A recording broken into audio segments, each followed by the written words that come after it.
Señor esté con ustedes. Lectura del Santo Evangelio según San Mateo. En aquel tiempo, al llegar a la región de Cesarea de Filipo, Jesús pregunta a sus discípulos: bueno, ¿quién dice la gente que es el Hijo del Hombre?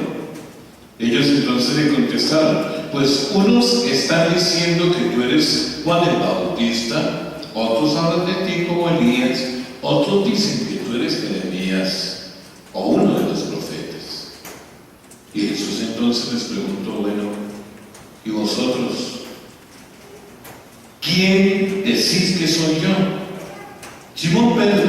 tomó la palabra y le dijo a Jesús: tú eres el Mesías, el Hijo de Dios vivo. Jesús le respondió: dichoso tú, Simón, hijo de Jonás, porque eso no te lo ha revelado nadie de carne y hueso, sino mi Padre que está en el cielo. Ahora te digo yo, Pedro, tú eres Pedro, y sobre esta piedra edificaré mi iglesia, y el poder del infierno no la derrotará. Te daré las llaves del reino de los cielos. Lo que haces en la tierra quedará atado en el cielo, y lo que desates en la tierra quedará desatado en el cielo. Y les mandó a los discípulos que no dijesen a nadie que él era el Mesías. Palabra del Señor. Tomen asiento, por favor.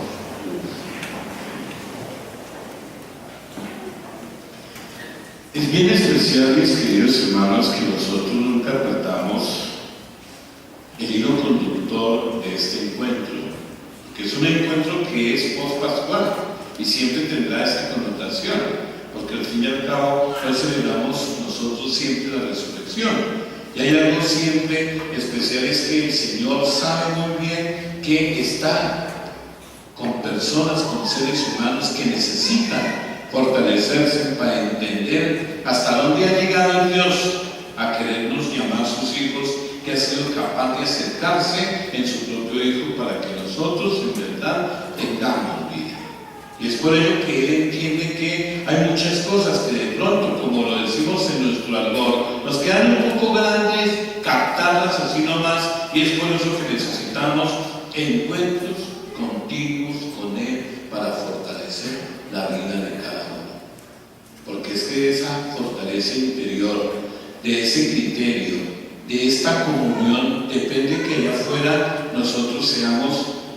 lo que estamos llamados por vocación a ser cada uno, levadura dentro de la masa, luz para nuestros hermanos. De ahí que hoy el Evangelio nos muestra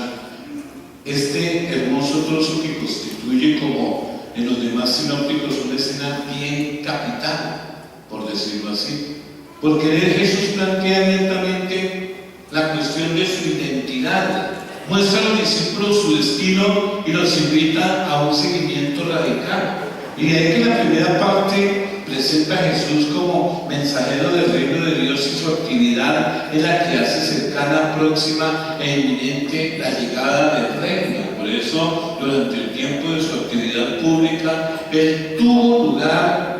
se ubicó siempre en la región judía de Galilea, sobre todo en torno al mar de Genezaret, en la ciudad de Cafarnaúm y en la orilla pagana del lago, porque Jesús ha realizado una serie de prodigios propios de los tiempos mesiánicos, y de ahí que el evangelista, mis queridos hermanos, está trayéndonos a Jesús desde el momento del sermón de la montaña, desde las visiones, de las parábolas, y hemos contemplado nosotros con la lectura del Evangelio durante este tiempo un gran número de milagros, las curaciones que Él ha hecho, los endemoniados que Él ha sacado, los leprosos que ha curado, los paralíticos que ha hecho caminar, que ha parado precisamente, y de otros muchos enfermos que los ha sanado, la curación de la hemorroísa, la resurrección de la hija de Jairo, la intervención que Él ha venido haciendo camino precisamente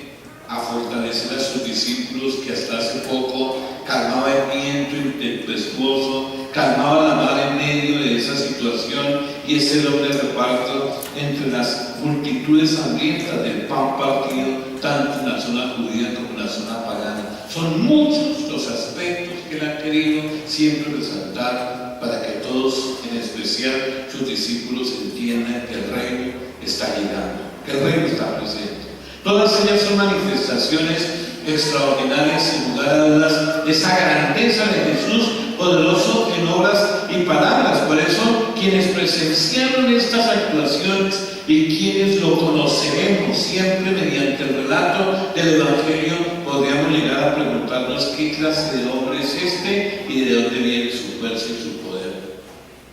Decían los que lo veían, los que lo escuchaban, los que estaban pendientes de él: ¿quién es este que habla con tanta autoridad? Porque su vida es eso, el diálogo de acercamiento de Dios hacia quienes se ven beneficiados. Por eso, estas manifestaciones poderosas de Jesús, mis queridos hermanos, se presentan además como actuaciones radicalmente críticas contra instituciones religiosas del momento, porque, por ejemplo, muchas de ellas atentan contra el día sábado, atentan contra la ley, contra la sinagoga y el templo, y como apertura del reino de Dios al mundo pagano, de modo que también los extranjeros, los gentiles, están llamados a formar parte en la mesa común del banquete mesiánico, que quiere que todos en verdad sintamos, podemos alcanzar esa participación. Y así se pone de manifiesto esta enorme autoridad moral de Jesús frente a las autoridades de su época. Y la pregunta abierta de él hoy en el Evangelio acerca de su identidad interpela a todos, porque Pedro confiesa en el Evangelio, como ya lo hemos escuchado: tú eres el Mesías, eres el Hijo de Dios. Pero solo más tarde, tras la muerte y la resurrección de Jesús, comprenderá el significado último de esa profesión de fe que ha hecho. Y la respuesta de Dios a los amigos de la salvación, mis queridos hermanos, es en entrega sin reservas de Jesús, que vence la muerte. Y confesar por eso al Mesías significa también para Pedro seguirlo por el camino de la solidaridad con los crucificados y de la entrega de la vida a los demás. De ahí que la Iglesia no conoce otro fundamento sobre esa fe plena y profunda. Jesús construye su Iglesia, y sin embargo ni Pedro ni los demás discípulos eran conscientes en un momento dado aún de las implicaciones y de las consecuencias que ese reconocimiento que está haciendo Pedro con esa profesión de fe llevaría consigo, y por eso Jesús comienza a corregir inmediatamente esas concepciones mesiánicas y religiosas que no están bien que ellos la cultiven, porque lo que tienen que entender es que el reinado de Dios ha llegado y que el rey es, pero en orden al servicio, no en orden a otra cosa. Y por eso a esa confesión de fe de Pedro que escuchábamos hoy corresponde Jesús con una triple indicación. Primero, felicita a Pedro por esa profesión de fe que ha recibido de parte de Dios como revelación. Y lo segundo es que le da una lección particular de Jesús precisamente hacia Pedro, desde que esa fe la manifiesta, queda constituida como un fundamento sólido de la Iglesia. Pedro, tú eres piedra, sobre esta piedra edificaré mi iglesia, y esa concepción está concediendo a toda la humanidad a partir de ese momento lo que es en la Iglesia la entrega de las llaves del reino para ejercer su misión al servicio mismo de la potestad de atar y de desatar. Son tres aspectos que Jesús resalta claramente en el momento en que escucha a Pedro. Por eso especialmente resuena la correspondencia entre las palabras de Pedro: tú eres el Mesías, el Hijo de Dios vivo, y las de Jesús: tú eres Pedro, sobre esta piedra edificaré mi iglesia. Por eso la confesión de Pedro que nosotros hemos escuchado, que es decidida, que es audaz, impulsa a Jesús a conferir a Pedro una misión y un estatus especial en el interior de su iglesia. Y por eso una bienaventuranza tan personalizada como la que hemos escuchado, y sin duda no es habitual en un momento momento dado en los textos de la Sagrada Escritura, pero sin embargo lo extraordinario de esta expresión que hemos escuchado es atraer la atención sobre la figura y la misión personal de Pedro a partir del momento cuya primacía entre todos los discípulos queda patente a partir de este momento a lo largo de todo el Evangelio. Por eso nosotros sabemos muy bien que si Pedro es constituido como piedra, indiscutiblemente aquí a partir de este momento hay una acción futura que realizará Jesús sobre la persona consolidada de Pedro, porque en él quiere establecer una iglesia como comunidad, como asamblea de aquellos que hemos sido llamados, que hemos sido convocados desde el bautismo por Dios para vivir en esa alianza de amor hacia Él. Y esa comunidad mesiánica trasciende fronteras. Es una comunidad que en verdad constituye ese pueblo nuevo de Dios que está llamado a través de su vida y de sus acciones a comunicar el amor de Dios como el Señor siempre lo ha querido. Y esa iglesia, Pedro es el fundamento sobre el que Jesús elige una comunidad viva que anclada en la fe en el Señor indiscutiblemente confiesa al Señor como Mesías, como el Hijo de Dios y participa de su victoria definitiva sobre el mal y sobre la muerte, porque aquel que en verdad lo acoge a Él es aquel quien está en un momento dado fortalecido, y la garantía del Señor es que ningún tipo de potestad contraria podrá llegar a arremeter contra Él, contra el que esté lleno de gracia y de bendición, contra aquel que ha sido capaz de hacer una profesión de fe que le lleva a acoger la palabra en la Eucaristía como una de las maneras bien claras de saber que camina y en el camino de su vida colabora en la construcción del reino. Por eso cuando entrega de las llaves del reino a Pedro se subraya la autoridad recibida por parte del Señor al servicio del reino con la tarea eclesial de atar y de desatar, es decir, de interpretar y llevar a cabo ese proyecto de Dios sobre la humanidad revelado en el Evangelio. Por eso esta misión de atar y de desatar pertenece a la iglesia, pero tiene en la figura del apóstol Pedro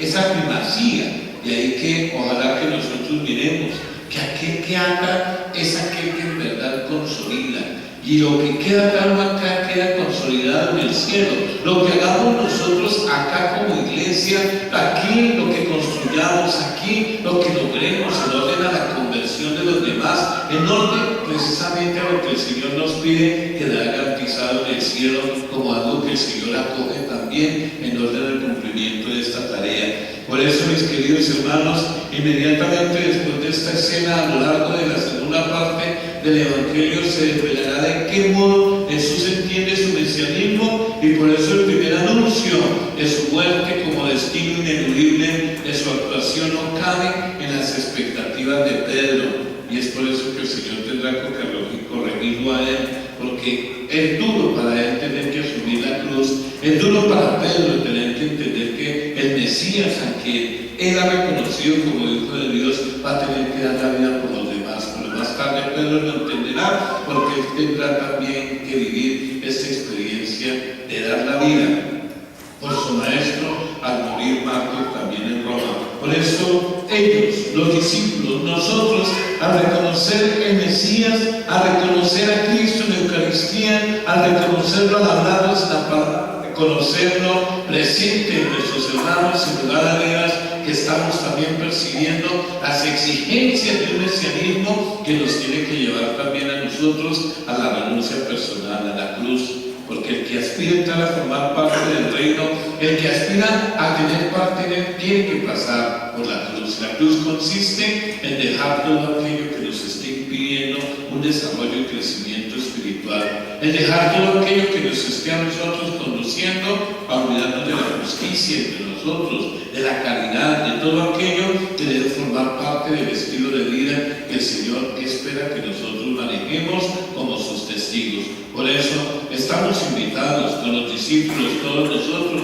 a entender que si Jesús es el Mesías que entrega su vida de manera radical y abre así el único camino de esperanza con el que Dios mismo está comprometido, que nosotros entendamos que la invitación entonces en este día domingo es a asumir que si la identidad cristiana es importante para nosotros,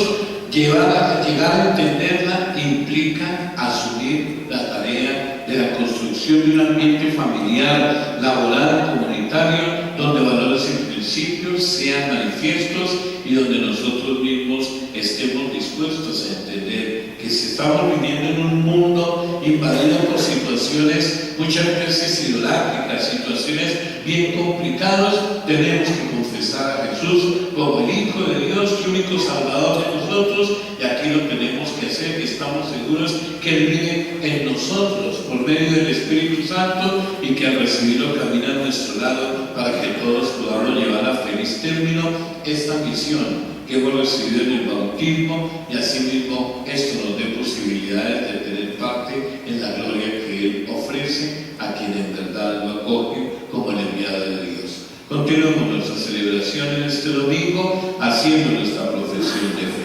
Creo